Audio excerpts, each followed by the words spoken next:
الطواف حول الكعبة هو عبادة تمارس ضمن مناسك الحج والعمرة.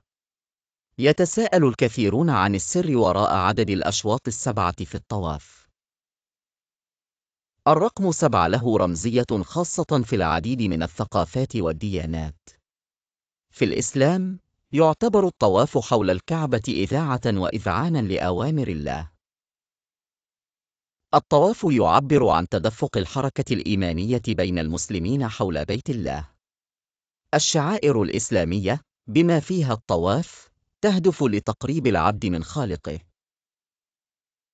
يعتبر الرقم 7 رمزاً للكمال والتمام في الشريعة الإسلامية. الطواف حول الكعبة 7 مرات يعكس الانقياد والتسلسل لأوامر الكتاب والسنة. الطواف يرمز لانسيابية الإيمان وتدفق الرحمة في قلب المؤمن. الحركة الدائرية حول الكعبة ترمز أيضاً للوحدة والتفرد بالله.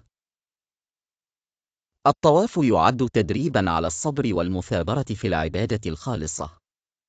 تشير الأحاديث النبوية إلى اكتمال الإيمان بالطواف 7 مرات بالنية الصافية. الطواف يرتبط بتاريخ الأنبياء ويجسد استمرارية الرسالات السماوية. كما أن الطواف يقرب بين المسلمين، مؤكداً على الأخوة والوحدة. يذكر الطواف الناس بهدفهم الأسمى وارتباطهم الروحاني بالحرم الشريف.